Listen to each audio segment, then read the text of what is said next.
Olá, meus amigos, sejam todos muito bem-vindos a mais este momento de reflexões à luz do Evangelho de Jesus e da doutrina dos Espíritos, aqui na nossa casa virtual do Centro Espírita Irmã Rosa. Meu nome é Cláudia Matos, eu sou colaboradora da casa. O tema deste mês é o Livro dos Médiuns, Repositório de Bênçãos, tema este que foi escolhido em homenagem aos 160 anos do Livro dos Médiuns. Mas antes de iniciar, nós vamos fazer a leitura de uma página e a nossa prece inicial para nos harmonizarmos. A página é do livro Seara dos Médiuns, mensagem número 43, da reunião pública de 13 de junho de 1960, questão número 221, mediunidade e alienação mental. Quantos não se resignam com as verdades que a doutrina espírita veio descerrar a mente humana há mais de um século? Dizem inconscientemente que a mediunidade gera a loucura e multiplicam teorias complicadas que lhe justifiquem o modo de pensar, observando-a simplesmente como estado mórbido, dando a ideia de especialistas que apenas examinassem os problemas do homem natural através do homem doente. Considerando-se a mediunidade como percepção peculiar à estrutura psíquica de cada um de nós, encontrá-la-emos nos mais diversos graus em todas as criaturas. À vista disso, podemos situá-la facilmente no campo da personalidade, entre os demais sentidos de que se serve o espírito a fim de expressar-se e evolver para a vida superior. Não ignoramos, porém, que os sentidos transviados conduzem fatalmente à deturpação e ao desvario. Os olhos são auxiliares imediatos dos espiões e dos criminosos que urdem a guerra e povoam as penitenciárias. Contudo, por esse motivo, não podem ser acusados como fatores de delinquência. Os ouvidos são colaboradores diretos da crueldade e da calúnia que suscitam a degradação social, mas não apresentam em si mesmos semelhantes desequilíbrios. As mãos, quando empregadas na fabricação de bombas destruidoras, são operárias da morte. Entretanto, não deixam de ser os instrumentos sublimes da inteligência em todas as obras-primas da humanidade. O sexo, que constrói o lar em nome de Deus, por toda a parte é vítima de tremendos abusos, pelos quais se amplia terrivelmente o número de enfermos cadastrados nos manicômios. Contudo, isso não é razão para que se lhe deslustre a missão divina. A manifestação é da instrumentalidade. O erro é da criatura. A faculdade mediúnica não pode, assim, responsabilizar-se pela atitude daqueles que a utilizam nos atos de ignorância e superstição, maldade e fanatismo, e qual acontece aos olhos e aos ouvidos, às mãos e ao sexo que dependem do comando mental. A mediunidade, acima de tudo, precisa levantar-se e esclarecer-se, edificar-se e servir com base na educação. Vamos orar? Nos concentrando, elevando nossos pensamentos em gratidão a Deus, nosso Pai, pela vida. A Jesus, nosso irmão maior, por seu evangelho de luz. A Mãe Maria, por seu colo protetor. a espiritualidade amiga e abnegada do Seir, por estar sempre disposta a nos ajudar, rogando a todos que tenhamos uma tarde de paz e que os ensinamentos do Mestre Jesus possam tocar nossos corações e mentes, regendo nossos pensamentos e atitudes. Pedindo ainda que nosso irmão, que fará uso da palavra, seja sempre abençoado e iluminado. Estejamos com Jesus, agora e sempre, graças a Deus. É com grande contentamento que retornamos em mais esta oportunidade ao ambiente virtual do Centro Espírita Irmã Rosa para compartilhar com vocês mais um tema da nossa doutrina espírita. Normalmente, nós analisamos questões que estão relacionadas ao Livro dos Espíritos ou então ao Evangelho segundo o Espiritismo. Mas hoje nós falaremos de um tema que está capitulado lá em O Livro dos Médiuns. E este tema que nós trataremos hoje são as características de uma reunião espírita instrutiva. E para que possamos compreender como se situa este assunto na obra de Allan Kardec, nós vamos fazer uma breve menção a algumas obras de Allan Kardec. O Livro dos Espíritos, como todos sabemos, foi lançado em 18 de abril de 1857, inicialmente com 501 questões, que posteriormente foram ampliadas, como Allan Kardec fez em toda a sua obra, né? Então, o Livro dos Espíritos, que nós estudamos, né, e que já vem a partir da tradução, da edição de 1860, nós vamos ver que o Livro dos Espíritos está dividido em 4 grandes partes. A primeira parte, as causas primárias, que deu origem ao livro A Gênese. A segunda parte, o mundo espírita ou dos espíritos, que deu origem ao Livro dos Médiuns, sobre o qual falaremos hoje. A terceira parte, as leis morais, que deu origem ao Evangelho segundo o Espiritismo. E a quarta parte, as esperanças e consolações, que acabou gerando o livro Céu e Inferno. Então, nessa segunda parte do mundo espírita ou dos espíritos, que é a maior parte da nossa codificação espírita no que se refere ao Livro dos Espíritos, ele parte dos itens 76 e vai a 613. Ou seja, Kardec dedica 538 questões, alguns itens, né, nessa segunda parte. E aí nós vamos ver que já em 1858, Allan Kardec também publica um livro que é praticamente desconhecido, Instruções Práticas sobre as Manifestações Espíritas, que completou agora 163 anos.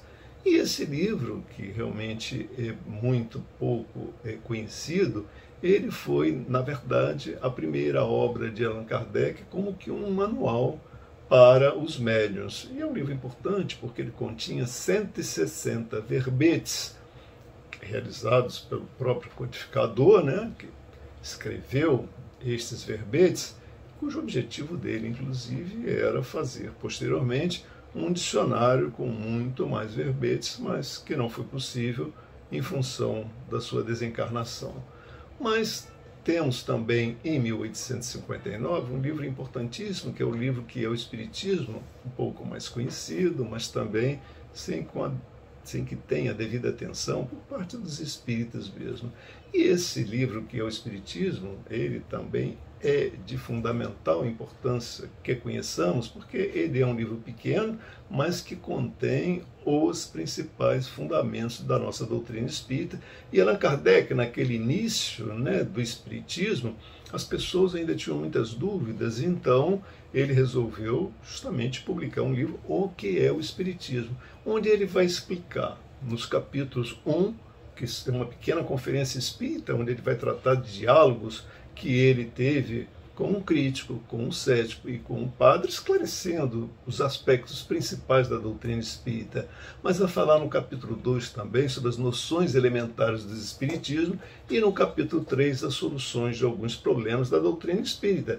E entre esses problemas da doutrina espírita, nós vamos ver que o tema de hoje está enquadrado aí também. Então chegamos ao Livro dos Médiuns, que em 1861 Kardec lança, na verdade em substituição, aquele Instruções Práticas sobre as Manifestações Espíritas, que falamos lá que Kardec lançou em 1858.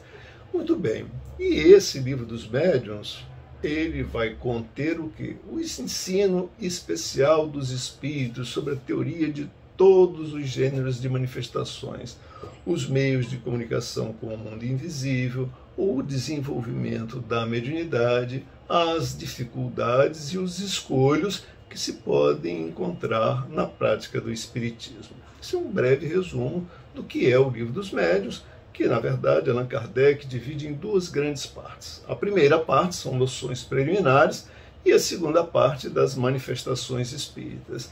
Quando chega na parte das manifestações espíritas, eu vou pegar aqui uma colinha para me facilitar. Kardec vai dividir essa segunda parte das manifestações espíritas em 32 capítulos. Os capítulos 1 a 9, ele dedica a teoria de todos os gêneros de manifestação. Os capítulos 10 a 13, os meios de comunicação com o mundo invisível.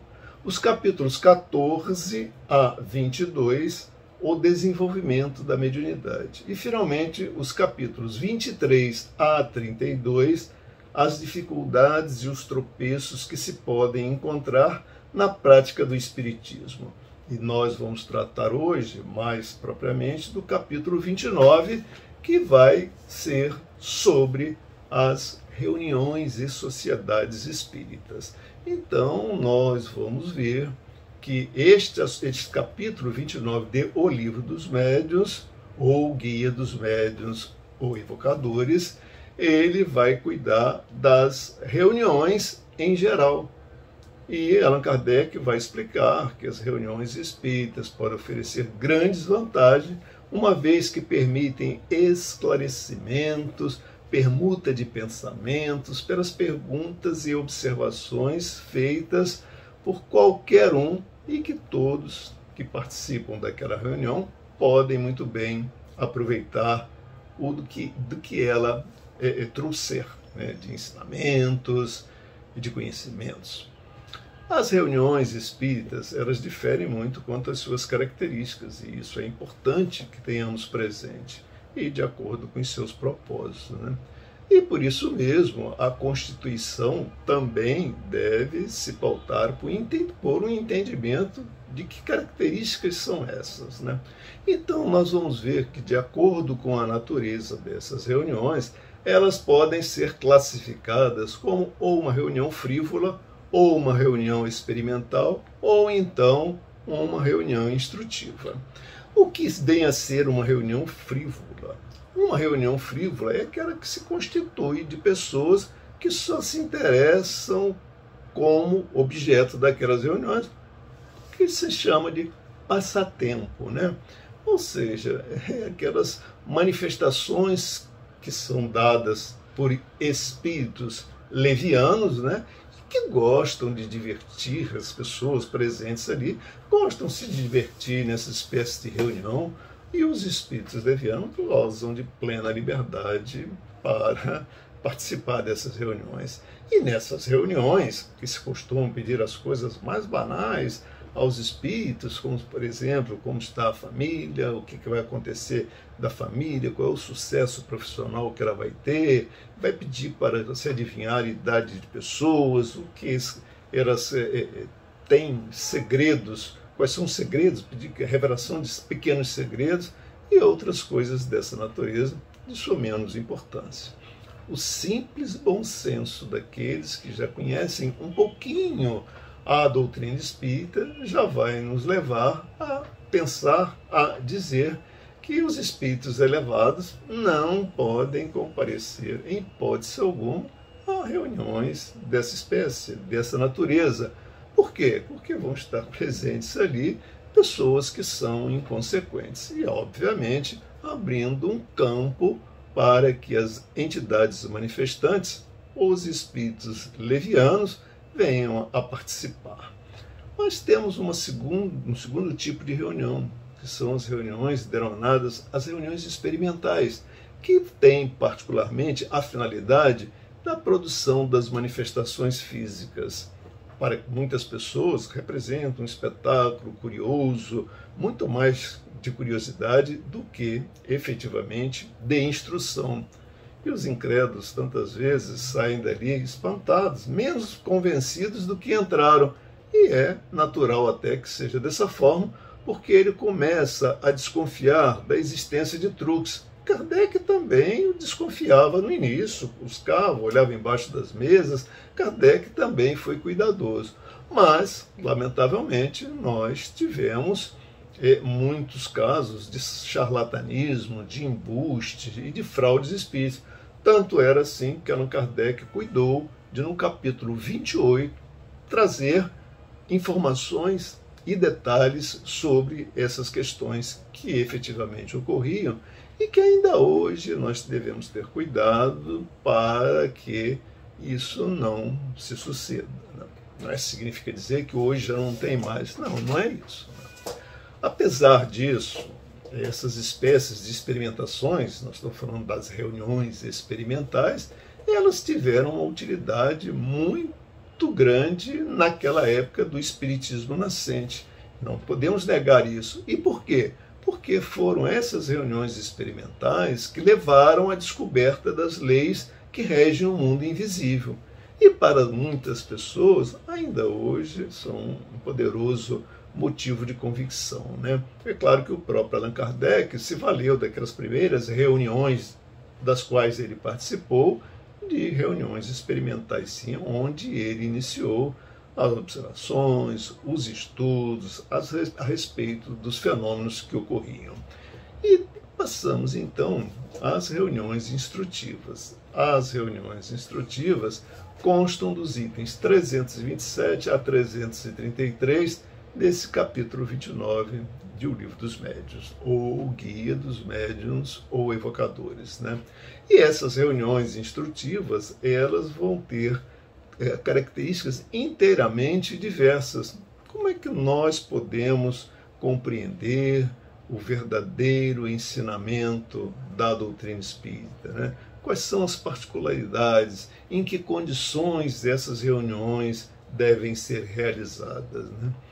Então, a primeira circunstância que nós devemos observar é que essas reuniões devem se pautar pela seriedade na verdadeira acepção do termo, né? Então, o que é isso?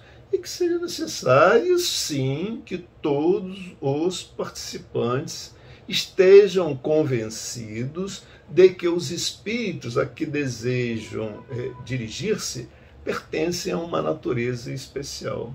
O sublime, ele simplesmente não pode ser misturado com o banal.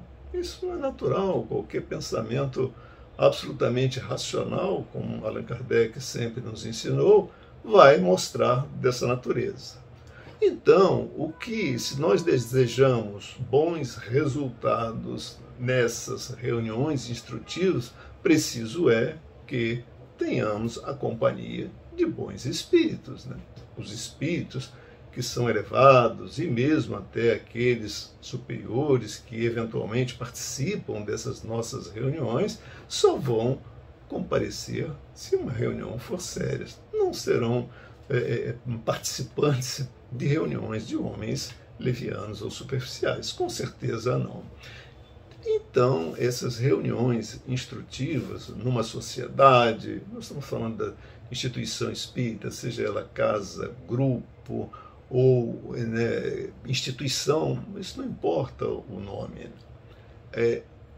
Verdadeiramente, essas reuniões que são verdadeiramente sérias, elas não vão se ocupar de assuntos fúteis, como nós vimos, e sim de assuntos úteis. com exclusão de todas as elementariedades que nós falamos ainda há pouco, né? E uma reunião séria, ela vai afastar-se completamente da sua finalidade se ela troca o ensinamento pelo divertimento. Não podemos nos esquecer que aquelas reuniões iniciais, lá nos salões nobres da sociedade parisiense, né, tratavam de temas muito irrelevantes, de assuntos que eram pontos locais de entretenimento, o que foge totalmente ao que é o verdadeiro sentido da nossa doutrina espírita. E a instrução espírita, ela vai compreender não só o ensino moral dos espíritos, mas também é preciso que os fatos que dão origem àqueles ensinos sejam efetivamente examinados e compreendidos. Ou seja, abrange a teoria dos fenômenos, sim, mas também necessário se faz a pesquisa das causas e, como consequência, o que é possível e do que não é. Ou seja, a observação de tudo quanto possa fazer a fim de que a ciência se desenvolva. E aqui, mais uma vez, ressaltamos que essa foi a metodologia do insigne codificador Allan Kardec. Foi isso que ele fez. Era um homem vinculado a muitas sociedades científicas, era um pedagogo com vasta experiência no ensino de várias matérias em vários países, e ele então usou na metodologia que aplicou na codificação da doutrina espírita todos esses conhecimentos que ele detinha. Então seria totalmente errôneo acreditarmos, pensarmos que os fatos estejam limitados aos fenômenos extraordinários. Não, senhores. Esses fatos são aqueles que tocam principalmente os sentidos e que seriam dignos de atenção. Ah, aconteceu isso ou aquilo. Não, é preciso entender o que está, vamos dizer, atrás daqueles fenômenos. Então, as reuniões de estudo são ainda de grande utilidade para os médiuns das manifestações inteligentes, porque nós precisamos entender que hoje a grande maioria são manifestações inteligentes, mas é necessário que os médiuns e os demais participantes dessas reuniões espíritas também estejam vinculados permanentemente a grupos de estudos ou no próprio grupo, estudando as questões relacionadas à mediunidade. Com o objetivo de quê? De aperfeiçoarem-se cada vez mais, né? Então, seria muito tolo por parte dos médiuns, em particular, imaginarem que já são sabedores de tudo, que aquilo que eles sabem e aquilo que eles divulgam são infalíveis, aquelas informações que a gente sabe que não é bem assim. Então, uma das grandes dificuldades na prática mediúnica, que nós sabemos, podem ser relacionadas à obsessão e à fascinação, em alguns momentos até a própria subjugação, que é o processo obsessivo mais grave, né? Os médiuns, eles poderiam, de certa forma, né, ficarem iludidos de muito boa fé, né? É importante a gente ressaltar isso, quanto aos méritos das comunicações que eles recebem, né? Vamos entender que eles perceberão muitas vezes que aqueles espíritos que na verdade são espíritos enganadores são aqueles perfeitos e que vão passar para ele as melhores informações. Não, muitas vezes não é isso. Muitas vezes, esse pegar um médium que não está vinculado a estudos, ele vai acabar por ignorar o assunto, no sentido de desconhecer, ele acaba sendo iludido por esse espírito enganador.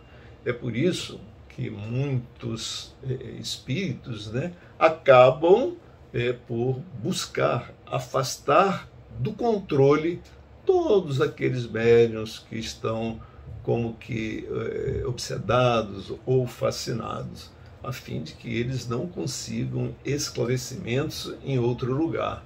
E muitas vezes eles acabam até provocando a discórdia entre irmãos do mesmo grupo, né? E esses médiuns, quando estão nessa situação, acabam se irritando com alguma colocação, alguma proposta de revisão da sua metodologia de trabalho, né? Porque ele vai achar que aquele espírito que o assiste é que está completamente correto.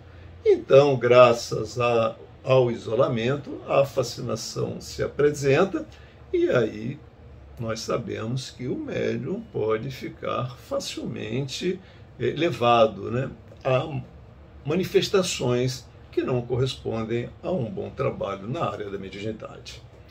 Nunca seria demais enfatizarmos que aí está não somente uma dificuldade, mas sim um perigo. E por que nós falamos de perigo? Porque, na verdade, o meio de se escapar a essa fascinação, a essa obsessão, é submeter o médium ao controle de pessoas desinteressadas e bondosas, que vão julgar as suas comunicações com frieza, com imparcialidade, que possam abrir os olhos a fim de levá-lo a perceber o que ele não pode ver por si mesmo, né? É importante que nós ressaltarmos que esse foi todo o ensino de Allan Kardec. Essa foi a proposta de Allan Kardec quando da codificação. Ele avaliava todas as manifestações de todos os médiuns, submetia o crivo para ver se aquilo estava condizente com os ensinos dos espíritos, efetivamente. Então, todo médium, ele teme, que teme esse julgamento, né? Ele já se encontra no caminho da obsessão.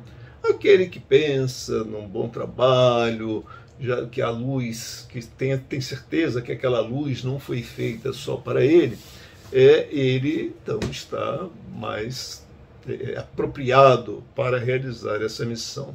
Mas não podemos deixar de enfatizar aqui também que hoje nós temos, já no Brasil, estudiosos que se aplicam a esse tipo de trabalho, que buscam os médiuns, não é para fazer crítica, não é para condenar, não é para nada, é simplesmente para dar um tratamento científico que o assunto bem requer. E muitos desses médiuns, se submetem a essas avaliações de muito bom grado. Entretanto, nós temos outros tantos médiuns que não aceitam, em hipótese alguma, este tipo de avaliação. Por se considerarem superiores, por se considerarem muito bem orientados, que isso já não mais interessa, o que é um sinal vermelho para que esse médium seja analisado com maior cuidado, sem a menor intenção de classificá-lo nessa ou naquela categoria. Então, somente o objetivo de ajudá-lo primeiramente e que, através das suas mensagens, muitas vezes de longo alcance, isso não venha a deturpar o que é efetivamente o ensino da doutrina espírita. Existe um dito que é popular e de longa data, está inclusive em O Livro dos Médiuns, né, que nós sabemos que isso é verdade, é que ninguém é um bom juiz em causa própria. E desse ponto de vista, essas reuniões instrutivas são de grande utilidade para o médium, se ele, naturalmente, for bastante sensato para ouvir os conselhos que lhe são dirigidos por outras pessoas, que têm a finalidade exclusiva de auxiliá-lo. Todo médium que sinceramente não queira se transformar em joguete, em instrumento de mentira, ele deve procurar produzir nas reuniões sérias, levando para essas reuniões, né, tudo aquilo que ele tiver de melhor. Deve aceitar, sim, com reconhecimento e até solicitar o exame crítico das comunicações e ser, inclusive, agradecido, porque o produto desse trabalho é vantagem para todos, e particularmente para aquele médium, né? A gente está insistindo nesse ponto porque ele, na verdade, nós sabemos disso, e a literatura espírita é vasta em mostrar que esse é um dos grandes tropeços para os médiuns, que é também para as reuniões, se essas reuniões forem frequentadas por espíritos levianos. O produto dessa reunião, repetimos, não pode ser de boa qualidade. O concurso, também nós sabemos, também está relatado em diversas obras espíritas, né? O concurso de qualquer médium que esteja obsedado, fascinado, lhe seria muito mais prejudicial do que útil, né? E o que uma reunião séria deve se propor, deve ter como objetivo, é justamente se livrar de espíritos mentirosos. Se nós pudermos fazer um grande resumo do que é uma reunião séria, é isso: livrar-se de espíritos mentirosos. Para isso, um grande trabalho é necessário. Para isso, nós sabemos que nada se conquista com facilidade, que temos que ter esforço, temos que ter dedicação, temos que ter perseverança. Essa reunião estaria incorrendo, né, num grande erro se considerar, nesse grupo, né, se considerar que eles estão livres, porque uma vez que estão estudando, tudo aquilo seria muito aproveitável. Não, somente se forem criadas situações, condições favoráveis, essa reunião será sim uma reunião produtiva. E uma reunião perfeita seria aquela que todos os membros, animados pelo mesmo amor pelo bem. Ora, nós sabemos que nós ainda estamos num caminho da imperfeição. Nós ainda temos muitas dificuldades, muitas limitações, temos a absoluta convicção e certeza de que não somos perfeitos. Portanto, teremos sim algumas falhas. Entretanto, na falta da perfeição, que efetivamente não temos, né, a melhor reunião será que o bem supere o mal. E isso sim é perfeitamente possível de ocorrer.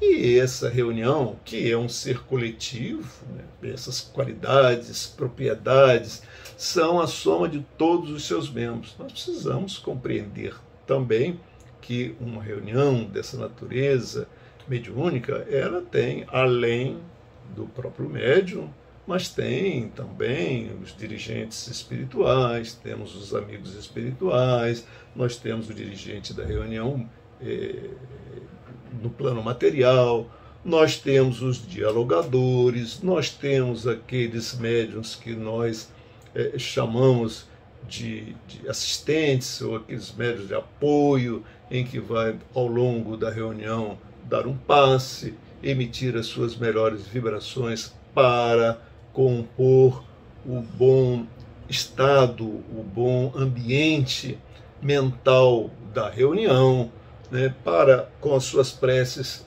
serem receptivos, serem acolhedores aos espíritos sofredores que nos visitam. Enfim, esse conjunto, essa equipe, ela precisa estar afinada, como dizemos, né? Precisa haver uma grande concordância entre eles, um grande entendimento entre eles, para que o sucesso do trabalho seja garantido. E essa reunião espírita deve procurar, nesse sentido, a maior homogeneidade possível, né? Se efetivamente insistimos no tema, né?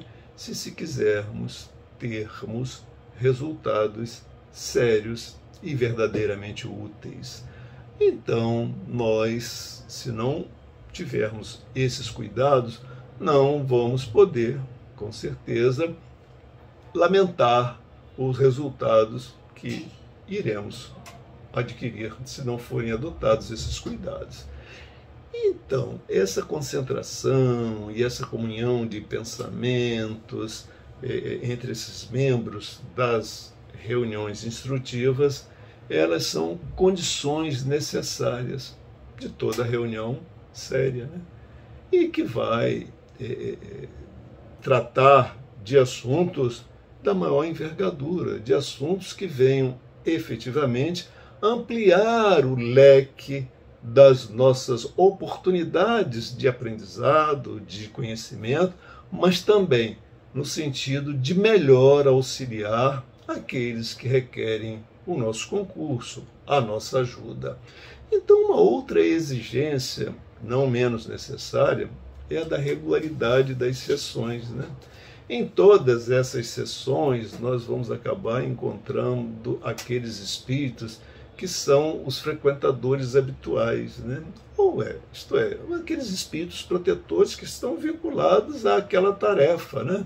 E que alguns, sobretudo na época de Kardec, as evocações eram muito comuns, e aqueles espíritos que normalmente eram evocados e que ali estariam, vamos dizer, à disposição daquele grupo, naquele dia, naquele horário. É preciso compreendermos que a disciplina é uma das questões importantes, uma vez que os espíritos não estão à nossa disposição. Então, nós devemos pensar em todos esses aspectos com relação às reuniões sérias. Nós vamos trazer aqui um comentário de um estudioso fantástico do movimento espírita, da doutrina espírita, que foi José Herculano Pires. E José Herculano Pires, no livro Na Hora do Testemunho, sobre o Livro dos Médiuns, ou Guia dos Médiuns, ou Evocadores, ele vai falar que esse livro é o guia seguro da liderança mediúnica. É o Livro dos Médiuns, de Allan Kardec. É na leitura, diz o Herculano Pires, é na leitura constante desse livro que os médiuns encontram esclarecimentos dos seus mais complexos problemas. Até hoje, nós não temos nenhuma outra obra na face da Terra que cuida da ciência espírita com a grandeza, com a profundidade, como Allan Kardec tratou em O Livro dos Médiuns, lá em 1861. Mas eu também gostaria de mencionar duas outras obras, né, que são fundamentais para quem quer compreender a natureza, a essência dessas reuniões sérias, dessas reuniões instrutivas. Qualidade na Prática Mediúnica é um livro do projeto Manuel Filomeno de Miranda, que traz uma série de esclarecimentos também sobre o assunto. Mas eu queria também mencionar, e a título de sugestão, não só para aqueles que não conhecem, mas aqueles que trabalham, ou até já leram, já estudaram o livro Diálogo com as Sombras, Teoria e Prática. Este livro, que é do Hermínio Corrêa de Miranda, é um repositório extraordinário, com uma vasta experiência no intercâmbio com o plano espiritual, como detinha Hermínio Corrêa de Miranda. Ele vai dedicar esta obra a todos aqueles que participam das sessões mediúnicas, das reuniões instrutivas, né? E que desempenham funções, trabalho de assistência fraternal, aqueles espíritos desencarnados, sugerindo técnicas, recursos eficazes para o desenvolvimento do diálogo entre o comunicante e o esclarecedor. Estou usando, obviamente, o médium, né? Então, este livro vai oferecer ainda orientações sobre a formação do grupo, sobre o preparo, a educação de seus componentes encarnados. Trata-se de um livro que ele é de uma abrangência muito grande, uma vez que ele vai tratar de assuntos que estão tanto da instrumentação, quanto do grupo, quanto das pessoas, e vai falar dos encarnados, dos desencarnados, do campo de trabalho e das técnicas e recursos que nós mencionamos.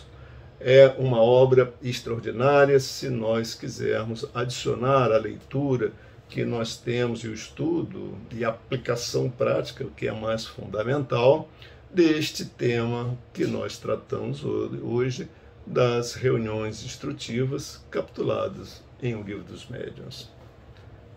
Nós iremos na sequência, fazer uma prece, pedir o amparo para os nossos lares e a fluidificação das águas que temos junto a nós neste momento.